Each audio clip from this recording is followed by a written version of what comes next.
Imagine you are standing at the absolute base of a giant ancient redwood tree. Okay, I'm picturing it. Right, so you crane your neck, looking up until the massive trunk simply, disappears into the canopy. It's practically touching the sky above you. Oh, absolutely. Those trees are staggering. Exactly. Now imagine reaching into your pocket, pulling out a flimsy 6-inch plastic ruler, and seriously trying to calculate the absolute mass of that entire forest. Well, I mean, that is a profoundly absurd image. Right. Yeah, you would just be standing there squinting at these little plastic pick marks, completely oblivious to the overwhelming majesty of the woods breathing all around you. And that absurd image is actually the perfect entry point for us today. So welcome to the deep dive. You've handed us a really fascinating stack of historical sources today, focusing on the founding texts of the Sikh faith. Yes, some incredibly rich material today. And our mission for this deep dive is to explore a profound philosophical paradox contained within them. Specifically, how can a finite human mind possibly measure or comprehend an infinite, all-pervading divine presence? Right, which is, the ultimate question. It really is. And we are specifically looking at a hymn written by Guru Nanak Dev Ji.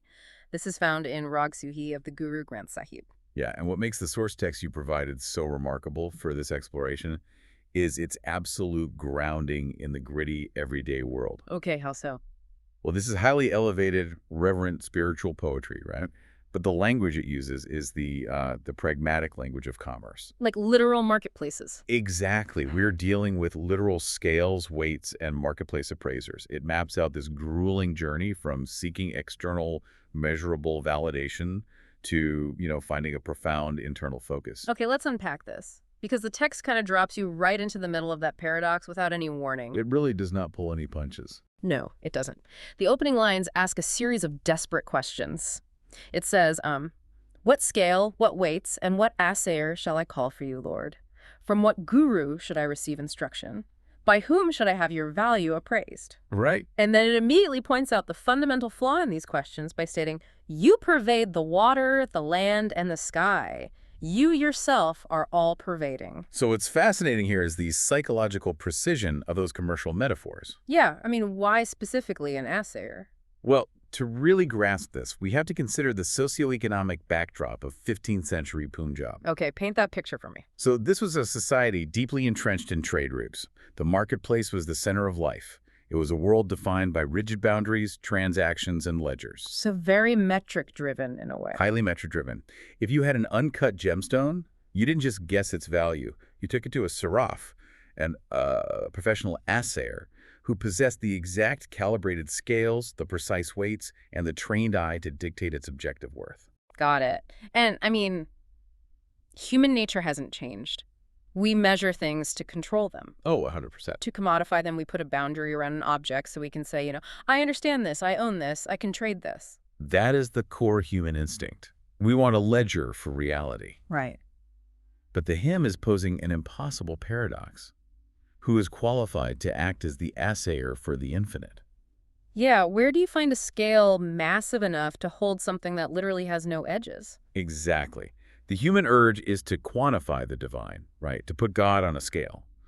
But the text is warning us that using a marketplace tool for an infinite reality is not just inadequate. It fundamentally misinterprets the nature of the thing being measured. Well, because measuring actually implies a false separation, doesn't it? What do you mean? Like, to weigh something, you have to place it on a scale separate from yourself. You have to step back and observe it. Right, there has to be distance. Because if the divine is quite literally everywhere and in everything, pervading the water, the land, the sky, then you are already inside it. Yeah. And it is inside you. That's a beautiful way to put it. The whole concept of a transaction requires a distance that simply does not exist. Precisely. The act of measuring demands duality. An observer and the observed. A buyer and a seller. Right. Guru Nanak is dismantling that duality. If the divine is all-pervading, that distance is a complete illusion. Yeah. And if you think about your own attempts to map out your intellectual or spiritual progress, this trap is just everywhere. Oh, we still do this constantly. All the time. We just traded 15th century marketplace scales for modern technology. We track our meditation minutes on an app. Yes. Streaks. Yeah, the streaks. Or we count how many self-help books we've consumed. We literally treat our inner growth like a financial portfolio waiting for a quarterly review. That is such a good comparison. We are so desperate for an external appraiser to validate our spiritual worth. And by relying on those external metrics, we remain utterly distracted from the reality of the infinite. Back to the plastic ruler. Right, we are busy looking at the tiny tick marks on the plastic ruler while ignoring the massive forest. So the text forces a philosophical crisis. If the physical world offers no valid tools to understand the infinite, your ruler is broken. Where do you go from there? Well, so here's where it gets really interesting, because the text does not leave you in that void of unknowing. Thank goodness. Yeah, it pivots entirely. It takes the very tools of measurement that were just rendered useless in the physical world and internalizes them. It's a brilliant turn. The text declares, and I love this, mind is the scale, consciousness the weights, and the performance of your service is the appraiser. It moves the entire operation deep within the heart center. It is a stunning psychological shift. Spirituality is no longer a quest out there in the world of external validation. It becomes this intense internal calibration. Okay, let's break down the mechanics of this internal toolkit because it's very specific. Right. So the mind, the intellect, the cognitive processing center becomes the physical scale itself. Okay. The consciousness, our deep, sustained awareness, acts as the standard weights placed on the plates. Got it. And the appraiser, the jeweler who determines the true value, is the performance of selfless service, action, devotion. See, I totally understand the poetry of that, but I have to push back a bit on the functional reality of this metaphor. Okay, push back. Let's hear it. If my mind is the scale, well, I mean, my mind is notoriously erratic. It is a terrible tool for precision. I think we can all relate to that. Right. It fluctuates wildly depending on how much sleep I got, or an email I just read, or even just traffic on the commute. How can a constantly oscillating human mind be expected to accurately weigh the profound reality of the divine within the heart? Well, an unsteady scale is indeed useless to a merchant. It will give you a different reading every 5 seconds. Exactly. But look at the stabilizing elements the text provides. The mind is just the raw apparatus, the swinging metal plates. Okay. The unsteadiness isn't a permanent, fatal flaw of the mind. It is simply the characteristic of a mind that hasn't yet been anchored. So the weights of consciousness and the appraisal of service are what stop the swinging. Yes. Walk me through the actual mechanism of that. Like, how does service calibrate a fluctuating mind? It really comes down to where your center of gravity is. Okay. A fluctuating mind is usually oscillating because of the ego. It is constantly calculating, how does this affect me? What do I gain? What do I lose? Now I'm constantly calculating. Right, and that creates anxiety and mental swinging. Now, the text introduces several selfless service as the appraiser. Ah, okay. When you engage in genuine selfless action, you temporarily remove your own ego from the center of the equation. Yeah. You aren't doing it for a reward or a ledger entry. That act of selflessness actually dampens the oscillations of the mind. Oh, wow. That makes profound sense. Service isn't just about, doing a good deed to get a gold star. It is an active recalibration of your own psychology. Yes. And when you combine that grounded action with chit, which is focused consciousness acting as the weights, you create stability.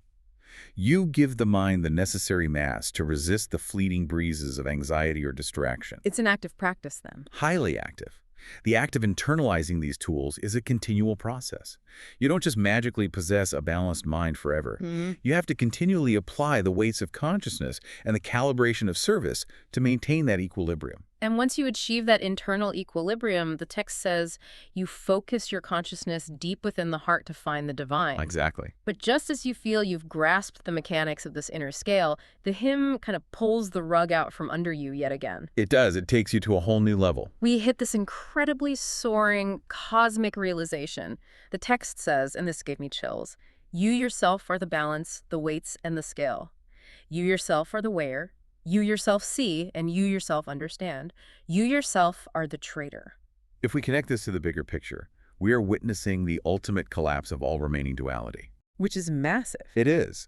Earlier, we established that measuring requires an observer and the observed, and that the internal scale helped us look within. Right, moving from the marketplace to the mind. But here, Guru Nanak dismantles even the internal division. God is not just the object resting on the plate of your mental scale. Okay. The divine is the balance, the weights, the scale, the weigher, and the trader in the market. The subject and the object fuse into a single, indivisible reality. It is like, okay, imagine you're a scientist. You're hunched over a microscope, intensely studying this fascinating specimen. Okay, I'm with you. You are tweaking the focus dials, completely convinced you are the observer, uncovering a truth about the universe. And then you experience this sudden, terrifying, and beautiful realization that you aren't the scientist. Wow. You are the glass of the lens. You are the specimen on the slide. You are the light shining up from the base. And you are the universe itself, using this incredibly complex biological apparatus to observe itself. The boundary between measurer and measured just completely evaporates. That is a phenomenal analogy. The realization is that the divine isn't some separate entity we are desperately reaching out to comprehend. Right. The divine is the very fabric of the comprehension itself. It is the awareness that allows you to be aware. See, I find that beautiful, but I have to admit I struggle with the non-dualistic view sometimes because it feels like it inherently strips away human agency. How so? Well, if the divine is the scale, the weights, the weigher, the trader, if God is doing all the seeing and the understanding, it borders on determinism. I hear that a lot, actually. Yeah, like where is our moral responsibility or our agency if we are just passive participants in a transaction where the divine is playing all the parts? Why even try to calibrate the mind? This raises an important question, and it is a very common friction point when encountering non-dual philosophy. It feels like an erasure of the self. Exactly. It feels like I don't matter in the equation. But the text isn't erasing the human experience. It is elevating it to its true context. Okay, help me bridge that gap. Think about the biological reality of breathing. You can consciously choose to take a deep, controlled breath. That is your agency in action. You can alter your state of mind with it. Right, like breath work. Exactly. But even when you surrender that control, when you are sleeping, you are still breathing. The universe is, in a very real sense, breathing you. Oh, that's interesting. Recognizing that your breath is part of a massive interconnected system doesn't mean you aren't alive or responsible. It means my life is a localized expression of a much larger reality. Precisely.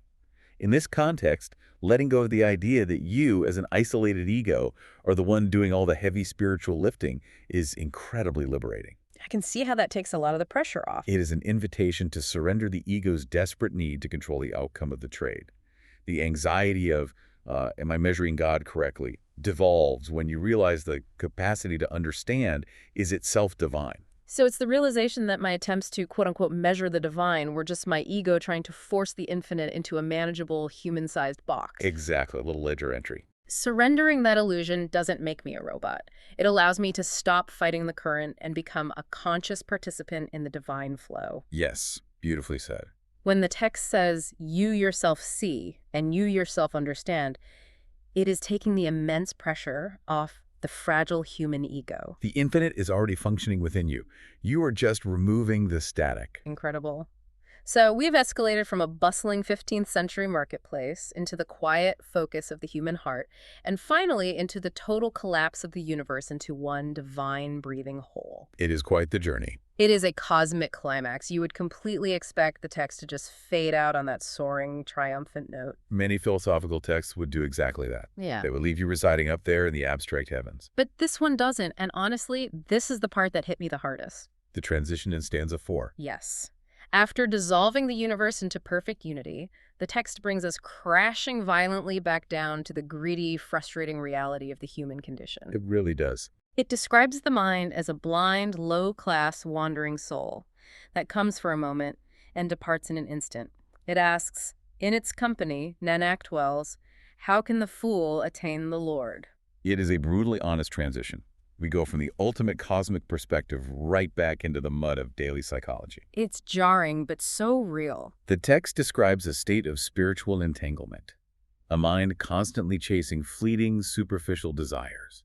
And it captures the agonizing brevity of our focus. This wandering soul comes for a moment and departs in an instant. It flickers. It's like trying to navigate using a finely tuned compass, but you are constantly walking through invisible magnetic fields of ego, anxiety, and desire. Oh, that's a great image. The needle spins wildly. It points to true north for one brief, shining moment of clarity. And then an email notification goes off on your phone or someone cuts you off in traffic and the needle violently swings away. The moment is just gone. The moment is gone. We catch these breathtaking glimpses of the infinite, but our distracted wandering minds pull us right back into the mundane. That is the lived reality for virtually everyone. What is so profound about this conclusion is that the text is synthesizing the entire journey. Right. It's not just complaining about human nature. No, it isn't ending on a note of condemnation at all. It is acknowledging the immense practical difficulty of the task it just described. Maintaining that internal scale, holding those weights of consciousness steady, it is agonizingly hard. It is an expression of deep compassion for the human struggle, I think. Yes, very much so. It is pointing out that attaining this state of ultimate realization is practically impossible for the foolish, distracted human mind to achieve purely on its own horsepower. Okay, which brings us full circle. Exactly. That is the exact reason why the earlier section emphasized that the divine must ultimately be the one doing the weighing and understanding. The very fact that we wander so easily is the ultimate proof that we need grace. So the realization of our own constant distraction is what finally forces us to surrender, because we recognize we actually can't do it alone. We simply can't. If you truly believe your flimsy plastic ruler is perfectly adequate, you will never ask for help. And you will never realize the true scale of the forest around you. You'll just keep counting the tick marks. Exactly. By starkly outlining the chaotic limitations of the wandering human mind, the hymn gently pushes us back toward the surrender it described earlier. We absolutely need the divine assayer to make the internal transaction happen. We do. So what does this all mean for us today? We have navigated an incredible philosophical map in this deep dive. It covers a lot of ground. It really does. We started with the absolute futility of trying to use external physical tools, the scales, weights, and ledgers of the marketplace to measure a boundless reality. Which forced us to pivot inward. We learned that the true instruments for understanding aren't physical, but psychological and spiritual. Right. We must transform our own mind into a scale, use our sustained consciousness as the weights, and allow selfless service to recalibrate our center of gravity and dampen our anxieties. And from that internal stability, we encountered the mind-bending reality of non-duality. The realization that the divine isn't just the object being measured, but the scale, the weigher, and the trader all at once. Which dissolves the exhausting illusion that we are separate from the universe. Yes. And finally, we were grounded by the raw truth that our human minds are messy. They are easily distracted and constantly flickering, which is the exact reason we must surrender our ego and allow that divine presence to operate through us. The core takeaway here, for anyone navigating their own path, is that true connection to the vastness of existence does not come from accumulating external proof. Stop looking for ledgers. Exactly. It will never come from a perfectly balanced spreadsheet or, meditation app telling you that you are officially enlightened today because you hit a 30-day streak. Right. It comes from the quiet, relentless tuning of your internal consciousness, grounding yourself in service to others, and recognizing the immeasurable vastness that is already sitting quietly within your own heart center. It is a total paradigm shift. And it leaves me with a final lingering question, one that I really want you to carry with you as you go about the rest of your day. It's an important one. Building on this profound metaphor of scales and appraisers, think about your own daily routines. Think about your career, your social media presence, your relationships. The places we usually look for validation. Right. How much of your vital energy is spent desperately trying to quantify your worth or your success using the external world's deeply flawed, fluctuating weights? And how would your life change today if you realized that the only appraiser that actually matters is already present, waiting quietly at the center of your own heart? It is entirely possible that we have been exhausting ourselves by using the wrong metric all along. Maybe it's finally time to put down the plastic ruler, look up from the tick marks, and actually see the forest.